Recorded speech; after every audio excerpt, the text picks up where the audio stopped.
Nah, sekarang kita bahas risiko dari aspek lain atau aspek non-gaib ya.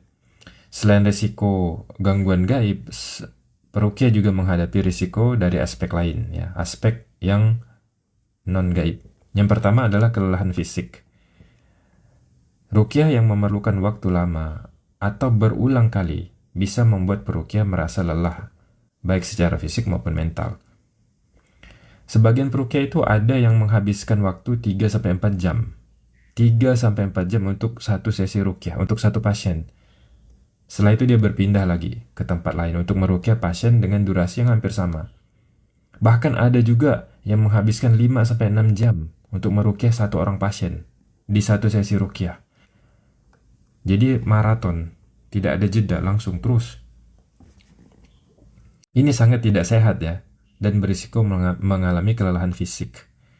Saat kelelahan fisik terjadi, mental dan spiritual juga menjadi melemah, ya, jadi melemah.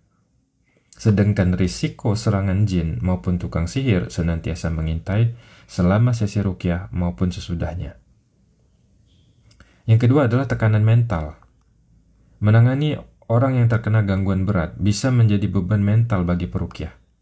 Seringkali jin yang menguasai pasien yang sedang kesurupan itu membentak-bentak kan, mengancam peruqyah. Misalnya dia bilang, kamu jangan ikut campur, kamu juga akan saya matikan nanti. Ngancam. Atau kamu tidak usah ikut campur ya, nanti anak-anak kamu akan saya ganggu juga. Saya tuh sudah tahu rumah kamu. Misalnya jinnya ngancam kayak itu. Dan yang semisal dengan itu. Kata-kata ancaman seperti ini sebenarnya melukai mental peruqyah ya. Meruqyah dengan situasi pasien kesurupan akan selalu memberikan tekanan mental. Jadi bisa melemahkan mental. Kemudian risiko selanjutnya, risiko dari aspek non-gaib ya, adalah pengeluaran finansial. Risiko pengeluaran finansial. Sebagian peruqyah itu melakukan ruqyah di rumahnya sendiri, dan sebagian lagi menerapkan sistem kunjungan ke rumah pasien, atau memang permintaan dari pasien karena dia mungkin merasa lebih nyaman kalau ruqyah itu dilakukan di rumahnya, atau bila peruqyah harus melakukan pembersihan tempat, misalnya rumah, kantor, tempat usaha, dan yang lainnya. Maka peruqyah harus mengeluarkan uang untuk biaya transportasi dan makan minumnya selama proses ini dilakukan.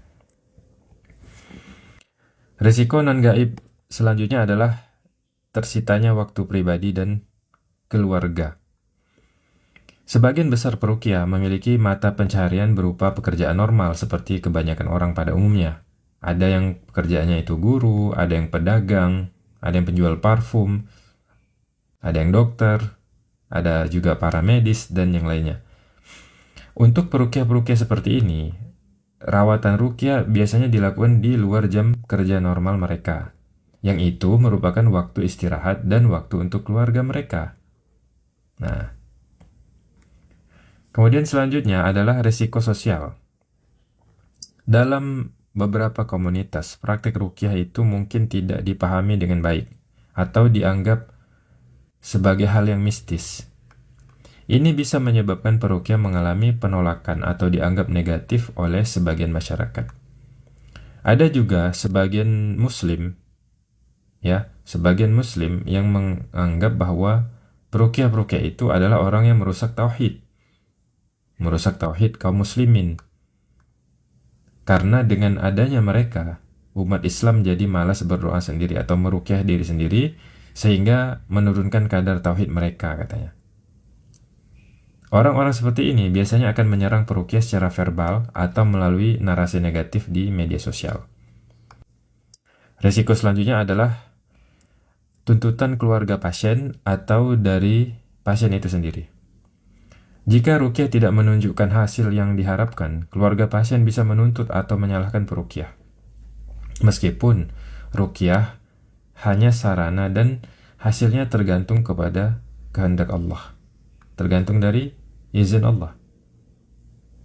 Nah, hal ini biasanya terjadi bila peruqyah mengobati pasien dengan latar belakang ilmu agama yang kurang. Mereka tidak mengerti mengapa Allah menguji mereka dengan musibah berupa terkena ain, atau gangguan jin, atau terkena sihir. Dan mereka bergantung sepenuhnya kepada peruqyah, bukan kepada Allah dalam urusan kesembuhan mereka. Oke. Nah, risiko lainnya adalah hinaan dari keluarga pasien. Sebagian peruqyah memang masih ada kekurangan dalam tata cara membaca Al-Qur'annya, banyaknya hafalan, ayat atau surah, kemudian wawasan Islamnya, atau mungkin karena penampilannya yang sederhana. Hal ini menyebabkan dia diremehkan keluarga pasien, bahkan sampai ada narasi yang merendahkan, baik yang mereka ucapkan secara langsung maupun disampaikan secara tidak langsung. Dan yang terakhir adalah risiko tuntutan hukum. Jika ruqyah dilakukan dengan cara yang tidak sesuai atau tanpa persetujuan pasien atau keluarganya, peruqyah bisa menghadapi tuntutan hukum. Selain itu, jika terjadi insiden fisik seperti cedera saat proses ruqyah ya, ini juga bisa menjadi dasar untuk tuntutan hukum. Ada juga peruqyah yang memusnahkan benda klinik yang ada di rumah pasien, namun itu bukan milik pasien.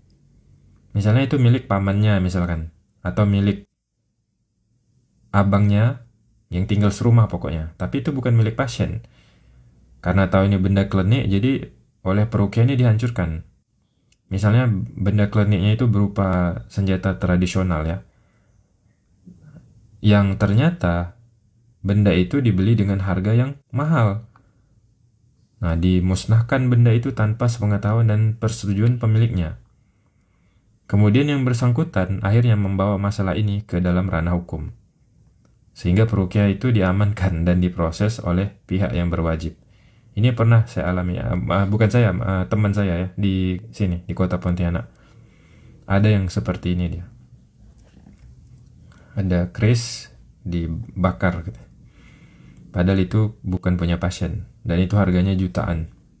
Setelah yang punya pulang kerja, dia lihat itu sudah tidak ada, ditanya ini kemana barangnya, sudah dibakar sama peruqyah. Nah, marah dia, akhirnya dilaporkan polisi. Baik pemirsa, demikian saja untuk video kali ini ya. Insya Allah video selanjutnya tentang risiko yang dihadapi pasien dalam ruqyah. Semoga bermanfaat.